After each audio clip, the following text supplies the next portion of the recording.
ഈശോ മിശിഹായ്ക്ക് സ്തുതിയായിരിക്കട്ടെ. ഭൂതോച്ചാടന അനുഭവ പാഠങ്ങളുടെ 37ാമത്തെ സെഷനിലേക്ക് ഈശോയുടെ നാമത്തിൽ ഹൃദ്യമായ സ്വാഗതം.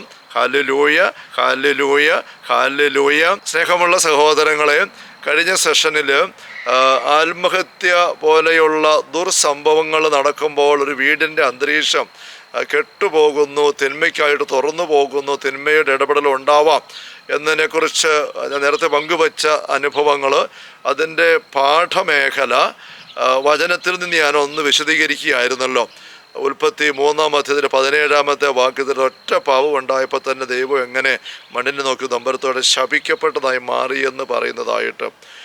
ഭൂതോച്ചാടന അനുഭവ പാഠങ്ങളുടെ പരമ്പരയാണിത്. അതുകൊണ്ട് ഭൂതോച്ചാടന അനുഭവങ്ങൾ മാത്രം നമ്മൾ കേട്ട് പോയാൽ പോരാ, അതിന് പാഠങ്ങളും എടുക്കണം. പാഠങ്ങൾ എടുക്കുമ്പോൾ അതിൻ്റെ അടിത്തറ വചനത്തിൽ കൊണ്ട് ഉറപ്പിക്കുക എന്നുള്ളതൊരു അത്യാവശ്യമാണ് സഭയുടെ പ്രബോധനങ്ങളിലും. അപ്പോൾ കഴിഞ്ഞ സെഷൻ ഞാൻ നേരത്തെ പറഞ്ഞ അനുഭവങ്ങളുടെ പാഠം വചനത്തിൽ ഒന്ന് അടിവരായിട്ട് കാണിക്കുകയായിരുന്നു. അതിന് ബാക്കിയായിട്ട് ഒരു വചന ചിന്തയും കൂടെ അടിത്തറയും കൂടെ ആഴപ്പെട്ട് ഒന്ന് സത്യപ്പെടുത്താനായിട്ട് ആഗ്രഹിക്കുകയാണ്. കാരണം നമ്മൾ അനുഭവങ്ങൾ കേട്ടിട്ട് വിഷമിച്ച് അല്ലെങ്കിൽ കലങ്ങി അച്ഛനിത് ഓരോ തോന്നൽ വെച്ച് ചുമ്മാ പറയുന്നതാണ് എന്ന രീതി ചിന്തിച്ചു പോയാൽ പറ്റുകയല്ലോ. വിശുദ്ധ പോളാറാമൻ മാർപ്പാപ്പ 1972 നവംബർ 15-ാം തീയതി നൽകിയ ഒരു പ്രബോധനമുണ്ട്, ഡെലിവർ അസ് ഫ്രം ഈവിൾ. അതിനകത്ത് മാർപ്പാപ്പ തെളിച്ചു പറഞ്ഞു, ദൈവജനത്തിൻ്റെ ഒന്നാമത്തെ ആവശ്യം പിശാചെന്ന് പറയുന്ന ശത്രുവിനേരെയുള്ള പോരാട്ടമാണ് എന്ന്. അതേക്കുറിച്ച് പ്രതിപാദിച്ച് വരുമ്പോൾ ആ പ്രബോധനത്തിൽ മാർപ്പാപ്പ ഒരിടഭാഗത്ത് ഇങ്ങനെ പറയുന്നുണ്ട്, ഞാൻ ഈ പറയുന്നത് നിങ്ങളെ അന്ധവിശ്വാസത്തിലേക്ക് നയിക്കാനോ എൻ്റെ തോന്നലുകൾ നിങ്ങളോട് പങ്കുവെക്കാനോ ഒന്നുമല്ല, മറിച്ച് വിശുദ്ധ ഗ്രന്ഥത്തിൻ്റെ പേജുകളിൽ പിശാചിനെക്കുറിച്ചും അവൻ്റെ പ്രവർത്തനങ്ങളെക്കുറിച്ചും നിരവധിയായ സംഭവങ്ങളിലൂടെ വചന വെളിപ്പെടുത്തലിലൂടെ ദൈവം വെളിപ്പെടുത്തിയിട്ടുണ്ട്. അത് നമ്മൾ മനസ്സിലാക്കിക്കൊണ്ട് ഒരു ക്രൈസ്തവമായ കാഴ്ചപ്പാട് നമുക്ക് എല്ലാവർക്കും ജീവിതത്തെക്കുറിച്ചും നിത്യതയെക്കുറിച്ചും രക്ഷയെക്കുറിച്ചും ആവശ്യമാണ്. അതുകൊണ്ട് ഞാനിത് പറയുന്നത്, ഇത് അന്ധവിശ്വാസം എൻ്റെ തോന്നലൊന്നുമല്ല. അപ്പോൾ വിശുദ്ധ പോളാറാമൻ പാപ്പയുടെ വാക്കുകൾ തന്നെ എടുത്തുകൊണ്ട് ഞാനിത് ആവർത്തിക്കുകയാണ്. സ്നേഹമുള്ള സഹോദരങ്ങളെ, ഞാനീ പറയുന്ന കാര്യങ്ങളൊന്നും എൻ്റെ തോന്നലുകളോ അടിസ്ഥാനമില്ലാത്ത മിഥ്യാസങ്കല്പങ്ങളോ ഒന്നുമല്ല. ഏശയ്യയുടെ പുസ്തകത്തിൻ്റെ 24-ാമത്തെ അധ്യായത്തിൽ 4 മുതലുള്ള തിരുവചനങ്ങൾ ഞാനൊന്ന് വായിക്കാം, നിങ്ങളുടെ നോക്കുന്ന നല്ലതാണ്. ഏശയ്യ 24:4 മുതലുള്ള തിരുവചനങ്ങൾ. കർത്താവിൻ്റേതാണ് ഈ വചനം, ഭൂമി ദുഃഖിച്ച് ക്ഷയിച്ചു പോകുന്നു, ലോകമാകെ വാടിക്കൊഴിയുന്നു, ആകാശം ഭൂമിയോടൊപ്പം വാടിപ്പോകുന്നു, ഭൂമി അതിലെ നിവാസികൾ നിമിത്തം അശുദ്ധമായി തീർന്നിരിക്കുന്നു. ഭൂമി അതിലെ നിവാസികൾ നിമിത്തം അശുദ്ധമായി തീർന്നിരിക്കുന്നു എന്ന് പറഞ്ഞിരിക്കുകയാണ്. എങ്ങനെയാണ് ഈ നിവാസികൾ ഈ ഭൂമിയെ അശുദ്ധമാക്കിയത്? അടുത്ത വാക്യം പറയാണ്, അവർ നിയമം ലംഘിക്കുകയും കൽപ്പനകളിൽ നിന്ന് വ്യതിചലിക്കുകയും അങ്ങനെ ശാശ്വതമായ ഉടമ്പടിക്ക് ഭംഗം വരുത്തുകയും ചെയ്തിരിക്കുന്നു. ഇപ്പോൾ കൃത്യമായിട്ട് കാര്യം കൂടെ പറയുകയാണ്. ഉൽപ്പത്തി 3:17 ദൈവം പറഞ്ഞു ആദത്തോട് ഈ മണ്ണ് ശപിക്കപ്പെട്ടതായി. അതിൻ്റെ കാരണം തമ്പുരാൻ പറഞ്ഞത് നമ്മൾ ശ്രദ്ധിച്ചതാണല്ലോ. അരുതെന്ന് പറഞ്ഞ പഴം സ്ത്രീയുടെ വാക്ക് കേട്ട് നീ തിന്നതുകൊണ്ട്. ആരുടെ വാക്ക് കേട്ടു എന്നുള്ള വിഷയമല്ല. സർപ്പത്തിൻ്റെ വാക്കാണ് ഹവ്വ കേട്ടത്, ഹവ്വയുടെ വാക്കാണ് ആദം കേട്ടത്. ആ വാക്ക് പറയാനും പ്രേരിപ്പിക്കാനും ഒക്കെ ഒന്നുകിൽ സർപ്പമുണ്ടല്ലോ, സർപ്പത്തിൻ്റെ കെണിയപ്പെട്ട ഹവ്വയെപ്പോലെ ആൾക്കാർ അന്ന് ആദത്തിന് എങ്ങനെയായിരുന്നു, നമുക്ക് ചുറ്റുമുണ്ട്. എങ്ങനെ പറയുന്നതായിക്കോട്ടെ, നമ്മൾ ശ്രദ്ധിക്കേണ്ട ദൈവത്തിൻ്റെ കൽപ്പനയ്ക്ക് നിരക്കുന്നതാണോ അല്ലയോ, ദൈവത്തിൻ്റെ വചനത്തിന് നിരക്കോ ഇല്ല ചെയ്യാൻ പോകുന്ന കാര്യം. അതാണല്ലോ മരുഭൂമിയിലെ പരീക്ഷയിൽ ഈശോ മുറുക്ക പിടിച്ച ഒരു കാര്യം. പിശാച് പരീക്ഷിക്കുമ്പോൾ ഇപ്രകാരം എഴുതപ്പെട്ടിരിക്കുന്നു, ഞാൻ അതേ ചെയ്യുള്ളൂ, ഇപ്രകാരം എഴുതപ്പെട്ടിരിക്കുന്നു, അതിനകത്ത് ഞാൻ മാറുകയില്ല, ഇപ്രകാരം എഴുതപ്പെട്ടിരിക്കുന്നു, അതിന് വിരുദ്ധമായിട്ട് നീ ഒന്നും പറയണ്ട പിശാചേ, സാത്താനെ. ഇതാ ഈശോയുടെ നിലപാട്. ആ നിലപാട് നമ്മൾ എടുക്കണം.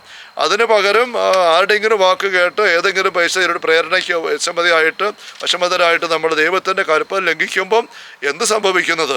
നമ്മൾ പാപത്തിൽ പെടും. നമ്മുടെ ഉള്ളിൽ പിശാചിൻ്റെ കയ്യിലേക്ക് പോകുന്നത് മാത്രമല്ല, നാം പെരുമാറുന്ന വ്യാപരിക്കുന്ന മേഖലകളിലും നമ്മിൽ നിറയുന്ന അശുദ്ധി പതിയുന്നുണ്ട്. അതാണ് അരുതെന്ന് പറഞ്ഞ പഴം സ്ത്രീയുടെ വാക്ക് കേട്ട് നീ തിന്നത് കൊണ്ട് നീ മൂലം മണ്ണ് ശപിക്കപ്പെട്ടതായി കൃത്യം തമ്പുരാൻ പറയുന്നത് ഉൽപ്പത്തി 3:17. ഇവിടെ അത് തന്നെയാണ് ഏശയ്യ 24 5-ാം വാക്യം. ഭൂമി അതിൻ്റെ നിവാസികൾ നിമിത്തം അശുദ്ധമായി തീർന്നിരിക്കുന്നു. അപ്പോൾ നമ്മുടെ വീട് പറമ്പൊക്കെ അശുദ്ധമാകുന്നുണ്ടെങ്കിൽ അത് അതിൻ്റെ നിവാസികൾ നിമിത്തമാണ്.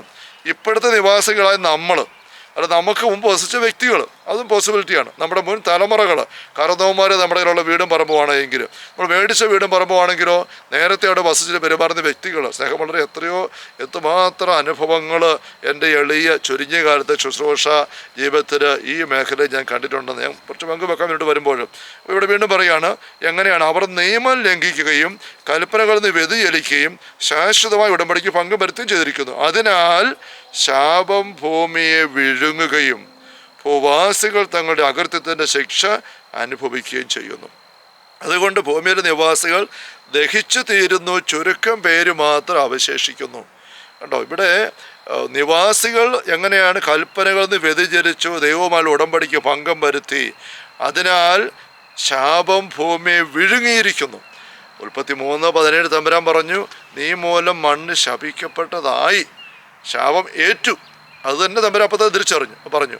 ഇവിടെ ഏശയ്യയുടെ കാലഘട്ടം ആകുമ്പോഴേക്കും ഏശയ്യായിൽ പരിശുദ്ധാത്മാവ് നിറഞ്ഞിട്ട് ആത്മാവ് വെളിപ്പെടുത്തൽ ഏശയ വ്യക്തമാക്കുന്നിടത്ത് ശാപം ഭൂമിയെ വിഴുങ്ങുന്നു എന്ന് പറഞ്ഞിരിക്കുകയാണ്. ശാപം ഭൂമി വിഴുങ്ങിയിരിക്കുന്നു. ഇപ്പം അവസ്ഥ അതുപോലെ വർദ്ധിച്ചു. അങ്ങനെയാണ് അന്ന് ഏശയ്യയുടെ കാലത്ത് ശാപം ഭൂമി വിഴുങ്ങിയ അവസ്ഥ ഉണ്ടായെങ്കിൽ സഹമുള്ള സഹോദരങ്ങൾ, ഇന്ന് നമ്മുടെ കാലത്ത് എന്താണ് അവസ്ഥ?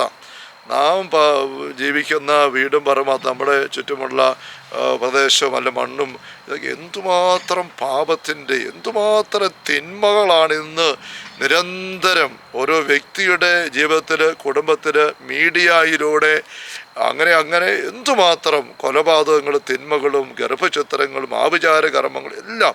അങ്ങനെയെങ്കിൽ ഇന്ന് ഏശയ്യ എഴുതിയ പോലെ ഇന്ന് ആരെങ്കിലും ഒരു പ്രവാചകൻ എഴുതിയിരുന്നെങ്കിൽ ഇന്ന് എന്തായിരുന്നു എഴുതേണ്ടത്?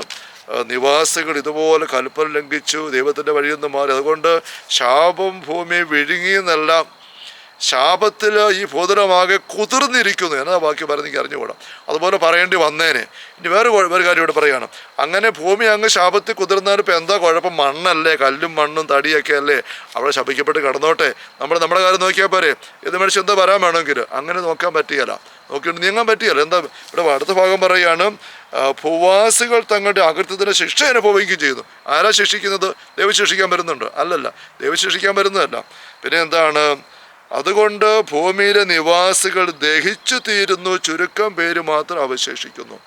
അശുദ്ധിയും തിന്മയും ശാപവും നിറഞ്ഞ മണ്ണിൽ, വീട്ടിൽ, പ്രദേശത്ത് വസിക്കേണ്ടി വരുന്ന വ്യക്തികൾ, അവരായിട്ടോ മറ്റുള്ളവരായിട്ടോ പതിഞ്ഞ അശുദ്ധിയും തിന്മയും ശാപമാണത്. ആ ശാപം തിരിച്ച് ഏറ്റിട്ട് ഇവർ ദഹിച്ചു തീരുകയാണ്. ഇത് വചനമാണ്. ചുരുക്കം പേര് മാത്രം ശേഷിക്കുന്നു.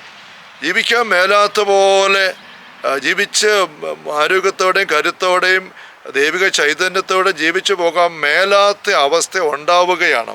ഇതാണല്ലോ ഞാൻ നേരത്തെ പറഞ്ഞതായ ആ സംഭവങ്ങളിൽ ആത്മഹത്യ സംഭവിച്ചപ്പോൾ ആ ഒരു സന്യസ്ത ഭവനത്തിൻ്റെ അന്തരീക്ഷമാകെ ഇതുമാത്രം തിന്മയിലേക്ക് പോയി. അവിടെ പലതരത്തിലുള്ള പൈശാചിക ഇടപെടലുള്ള സാന്നിധ്യങ്ങൾ.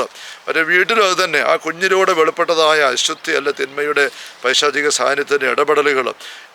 ഇത് വെളിപ്പെട്ടാലും ഇല്ലെങ്കിലും ഇതാണ് അനുഭവം. ദഹിച്ചു തീരുകയാണ്, ജീവിക്കാൻ മേലാത്ത അവസ്ഥ ഉണ്ടാവുകയാണ്.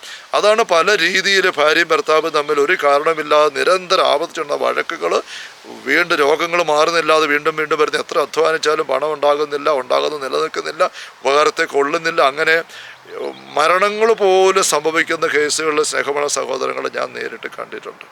അവിടെ നമ്മൾ നമ്മുടെ ഭവനങ്ങളെയും പരിസരങ്ങളെയും വിശുദ്ധീകരിക്കണം. നമ്മളായിട്ട് അശുദ്ധീകരിക്കരുത്. നമ്മൾക്ക് കിട്ടിയതിനെ നമ്മൾ വിശുദ്ധീകരിക്കണം. അച്ഛനെ കൊണ്ടൊന്ന് വെഞ്ചിരിപ്പിച്ച് അങ്ങനെ ആരംഭിക്കണം. ഇടയ്ക്കിടയ്ക്ക് അത് ചെയ്യണം. നമ്മൾ തന്നെയും അത് പതിവായിട്ട് വിശുദ്ധമായ കർമ്മങ്ങൾ ചെയ്തും പ്രാർത്ഥനയൊക്കെ ആയിട്ട് വിശുദ്ധീകരിക്കണം. ഇടയ്ക്ക് നമ്മൾ വിശുദ്ധീകരണം തെളിയിക്കണം. വിശുദ്ധമായ കാര്യങ്ങൾ വീട്ടിൽ സംസാരിക്കണം. ചിലപ്പോഴൊക്കെ ചില വീഡിയോകളൊക്കെ ഞാൻ കണ്ടിട്ടുണ്ടെങ്കിൽ ഫുൾ ടൈം വചനം, ഇപ്പോൾ ഓഡിയോകൾ കിട്ടുമല്ലോ, വചനം ഇങ്ങനെ നിരന്തരം ഇട്ടിരിക്കും. വചനം നിരന്തരം അലതല്ലുന്നു. ഒരു കടയിൽ ഞാൻ പല ഭാഗത്ത് ചെല്ലുമ്പോൾ എപ്പോഴും വിശുദ്ധുള്ള രുത്തിനെ എപ്പോഴും ഇട്ടിരിക്കുകയാണ്, ചെറിയ ഓളിയത്തിലും. ആ അന്തരീക്ഷം മുഴുവൻ അതിൻ്റെ വിശുദ്ധിയുടെ കരുത്തിലേക്ക് സംരക്ഷണം വരുന്നുണ്ട്. അങ്ങനെയൊക്കെ നമുക്ക് വിശുദ്ധീകരിക്കാൻ ആവശ്യമുണ്ട്. അത് നമ്മൾ ചെയ്യേണ്ട കാര്യമാണെന്ന് തിരിച്ചറിയണം. Hallelujah, hallelujah. കർത്താവ് യേശു മിശിഹായുടെ സമൃദ്ധമായ കൃപയും അനുഗ്രഹങ്ങളും പിതാവായ ദൈവത്തിൻ്റെ അവർണ്ണനീയമായ സ്നേഹവും പരിശുദ്ധാത്മാവായ ദൈവത്തിൻ്റെ നിരന്തരമായ സഹവാസവും സഹമുള്ള സഹോദരങ്ങളെ നാം ഓരോരുത്തരോടും കൂടെ എല്ലാ ഭവനങ്ങളോടും പെരുമാറ്റ മേഖലകളും കൂടെ ഉണ്ടായിരിക്കട്ടെ, ഇപ്പോഴും എപ്പോഴും എന്നേക്കും. ആമേൻ. Ave Maria, Ave Maria, Ave Maria. Isho മിശിഹായ്ക്ക് സ്തുതിയായിരിക്കട്ടെ.